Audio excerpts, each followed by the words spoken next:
Hey y'all, it's Jennifer. Welcome back to my channel. Today I am coming to you with a very small classics haul. I have been very good at not hauling that many books lately, and I think when I do pick up something, y'all see it in another video, so I'm not gonna haul anything here that I think you've seen elsewhere. So my goal of not hauling as much this year has been pretty successful. So if we could just get me to stop getting stuff on the Kindle, that still counts. But it's like girl math in my head. Those don't exist, you know? I don't see them physically, so that doesn't count. That doesn't count as hauling, even though it definitely does. There is a theme to this stack today. I have been slowly but surely squirreling away things, thinking about my Victober TBR. So this is kind of early spoilers for some of my Victober TBR. I know that the TBR is going to be so much longer than the 3 that I have. The other 2 are ancient classics, and I know I said in June during my mid-year goals check-in that I wasn't reading as many ancient classics as I thought that I would, especially given that I wanted to theme this year around ancient classics. I essentially said in that video I wasn't going to hold myself to that goal anymore, and I guess it's because of that I'm so stubborn and I'm so against the grain. I guess because I said that, now I'm interested in them, but when it was a goal, I was 100% not interested in them. So you have to do reverse psychology with me. So there's only 5 here. 3 are Victorian and 2 are ancient. So let's go on and get into them. The first of these is a book that I have had for a while. That is Be Rudge by Charles Dickens. This is one that I picked up immediately after rereading A Tale of Two Cities back in June. I had such a great time with that reread. It actually has kind of fallen in my memory a bit because it's not really a book that I have found myself thinking about nearly as much on reread as I did the first time through. But whenever I have said that I really enjoyed that, most people have said to try Be Rudge because it is his other historical fiction. This is set during the anti-Catholic Gordon riots. That is a time period, I will tell you what, I know nothing about. I know it's in the 18th century. And I always find kind of the Catholic Protestant question so interesting, especially in terms of English history, because it really permeated their society for a really long time. And I didn't realize it was going on in this modern of a time period. So I'm really interested in what this book I think will have to teach me. But I also just really like Charles Dickens's writing, and this is one I haven't heard that much about. So I'm really encouraged to go into this with semi-low expectations because some people apparently don't really like this. I think there's a reason why a lot of people don't talk very much about this one. But I'll say I started this on my Kindle immediately after finishing A Tale of Two Cities. And I was loving it so much that I knew I wanted to annotate it, and that is why I picked up a physical copy. I started tabbing this and I started reading the introduction, and I fully intended to read it back at the end of June, early July, and time just really managed to get away from me. And so at this point, I thought we might as well just save this for Victober. I am really excited about this. I have put a Charles Dickens on my TBR, I think every year, and I haven't gotten around to him in years past. I don't think last year that I even read a single Charles Dickens, and maybe in 2021 I also didn't. So it's been a long time since I've had a real hit with him, and I was very much encouraged by rereading one of my favorites of his.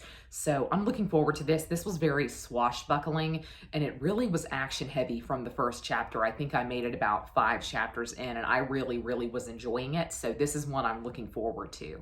And since I already gave y'all kind of a hint, kind of a sneak peek into my Victober TBR in my reset vlog, I will go on and tell you the other book that I mentioned there, which is Poor Miss Finch by Wilkie Collins. I don't really know where to slot this in terms of his career. It seems like this was a fairly early book of his, but I really have been interested in this because of the disability representation. The main female character is blind, and she's kind of torn between 2 brothers who are twins. I mean, it's everything. It really is everything. But I know a lot of people picked this up for Victober last year because one of the prompts was to read a book that featured disability, and this is one that I saw pop up on more than a few TBRs, and it seems like it split people down the middle a little bit. I feel like Wilkie has done very well with disability in other novels, so I am interested to see how he will feature it in a main character. but it doesn't necessarily sound like a typical sensation novel. He has more than a few books that really weren't sensation novels. And I read one of them last year. I read Hide and Seek, and that was fine, but it really did not inspire a lot of passion in me as a reader. And so that's kind of my fear here. I hope that there's a little bit more intrigue than that one had. I actually just hated the ending of Hide and Seek, so that really soured me on the entire experience of reading the book. But I am really excited about this. Kate Howe recently said this was Wilkie Collins's worst book. And so I'm nervous because I trust her. And sometimes I feel like I agree with her. So I am wary, but I had been thinking about this for a long time. I just said I'm going to commit to it, and this is one that I am definitely saving for victober. I didn't really intend to separate this video into the two distinct sections of Victorian classics and ancient classics, but why don't we do that? Let's just go on and talk about the last book that I have that is Victorian that I am saving for victober. I just got this in today because I ordered a couple of things from thrift books. That is such a wild experience. I would love to hear y'all's thoughts on thrift books down below because thrift books is so hit and miss for me. If you want anything more modern, good luck to you because you'll still be paying full price. If you're looking for classics, also good luck to you because I really no longer know what their designations mean. Like, what is good anymore? What is very good? What does it mean? I am genuinely confused a lot of the time by the quality of what they give you. But this is Basil by Wilkie Collins. Something I also need to tell myself when I order from thrift books is that I don't like their editions 9 times out of 10 of classics because I think they're using the UK version that doesn't flop. Look at this. Whereas new, look what I'm getting. Look at the comparison. I know this is a shorter book. I know it is a shorter book, but literally. But the difference in quality, and also it appears to be just in general, the difference in paper a little bit. This is just so much nicer. I am a big fan of UK covers 9 times out of 10, but I hate how tightly bound and tightly glued their books are. It means that I often have to break the spine in order to find it readable, which is a shame. But Basil is Wilkie Collins's second novel. And last year I read Wilkie Collins' first novel. I fully intended to move through his works chronologically. And for some odd reason, I automatically moved into Hide and Seek last year. I skipped this one entirely. This is described as particularly lurid, which is so funny because I've always had it in my head that Basil must be one of the more tame novels of his. But this says, shocks and horrors of betrayal, insanity, and death. Okay, sign me up, Wilkie.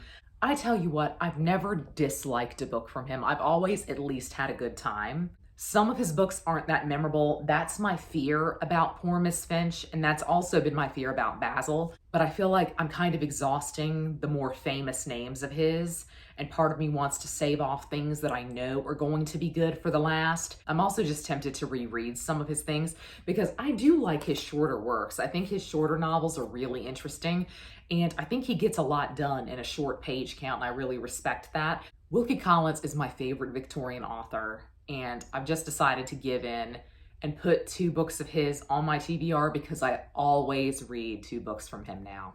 Always. For the past 3 years, I think I have read 2 books of his every victober, and I feel like this year will be no exception. So that was kind of a sneak peek into my victober TBR. These are all of the books that I have so far, and they're all the books that I have physically because I'm certainly considering some ebooks.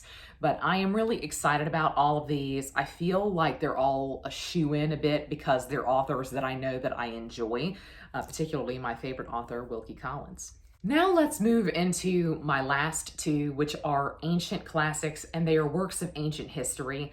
It is so wild. I feel like I have gone on a roller coaster ride this year with ancient history because a lot of times I have felt like I haven't enjoyed it nearly as much as I used to, particularly when I was in school. But on the other hand, I still feel like the information you're getting is so valuable because you are truly getting it from, if not a primary source, a secondary source that was much closer to the time in question. And so really I picked these up because I wanted to have them to dip in and out of. They're going to be reference books for me, more so than just reading these straight through. Though one of them I have never read before, I'll save that for the last. But one of the books that I picked up was the Annals by Tacitus. This is the book that I am the most disappointed in coming from thrift books because it is totally marked up, highlighted. It is just in like terrible condition to me. I am at the point now where I don't want someone else's annotations in the book besides mine. That really bothers me. And you know what's wild about this is that the person who annotated this before me has very similar handwriting to me. Like I almost thought, did I write this? Now that I'm really looking at it, actually, it was annotated by two different people. So I'm guessing this was at one time probably a college textbook that someone turned back in and that thrift books got their hands on to sell. On one level, I just really don't care because it is in the white spine Oxford and it's not that older Oxford. I also tend to really prefer Oxford's translations of ancient classics.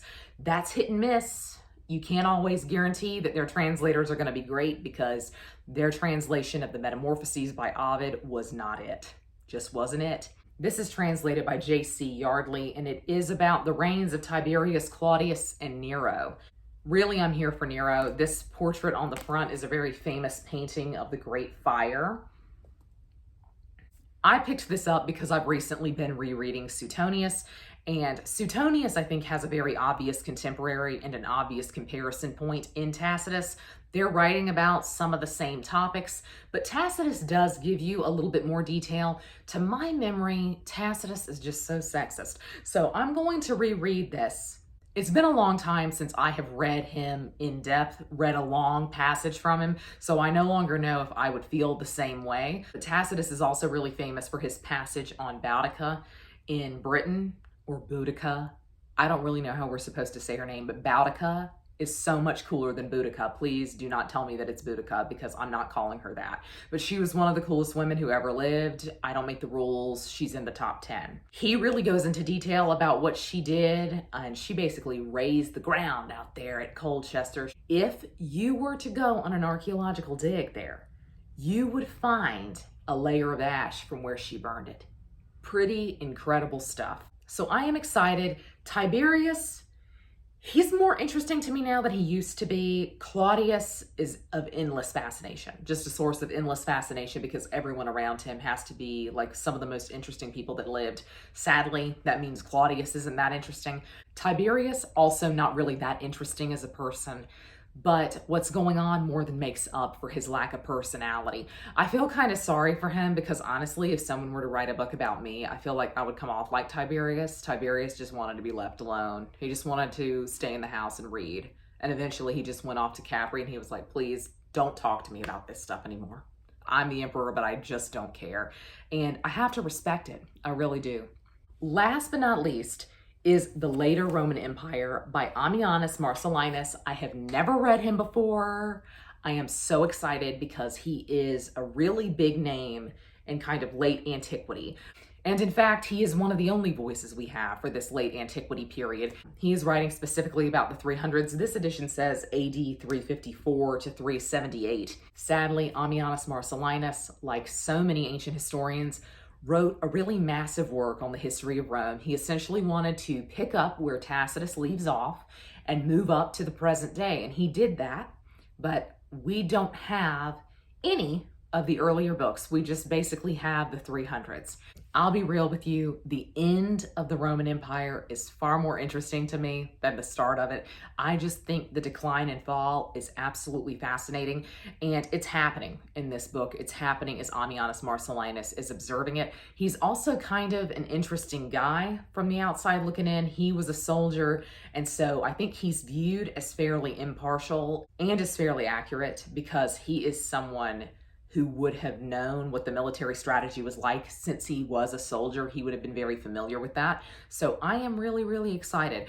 I don't know that he is going to talk about Constantine in this book at all. So I'm really confused as to why Constantine's head is on the front cover. 354, Constantine's been dead for almost 20 years, but that's a very famous statue of Constantine. It was a really great, huge statue. You should go if you ever have the opportunity. It's in the Capitoline Museums in Rome. Look this up. It is insane. This head is like massive. It was a part of like a Colossus style statue of Constantine. And they have his head and they have his hand. His hand is so much more interesting than his head because his hand is like doing this. Like, I'm number one. That's not what it was, of course. That was kind of an old Roman style, like greeting. And it's also you getting into position to bless someone in Christianity. So there's multiple different meanings to the hand, but it is literally the coolest thing I've ever seen. The hand is bigger than I am. All this to say, I am really interested in this one. This is the one I'm going to read straight through because I've never read him before. I'm really excited to read this from the perspective of a soldier. I think that'll be interesting, but it may also throw me for a loop because I don't necessarily like military history. That has always been just a weak point for me, particularly when it comes to the ancients. I am not interested in reading about war campaigns at all. I kind of just glaze over and then I want to get back to the gossip. That's what's interesting to me. But the battles he'll be covering are the most interesting battles that happened, in my opinion, especially there in late antiquity. That was a really quick classics haul. I hope that you enjoyed it. I would love to know if you have read any of these down below. I would love to know if you were already planning for Victober. It's basically a year-long event for me at this point, planning what I'm going to read for Victober. But that's going to be all from me today. I hope you're all having a great week. Happy reading. Goodbye.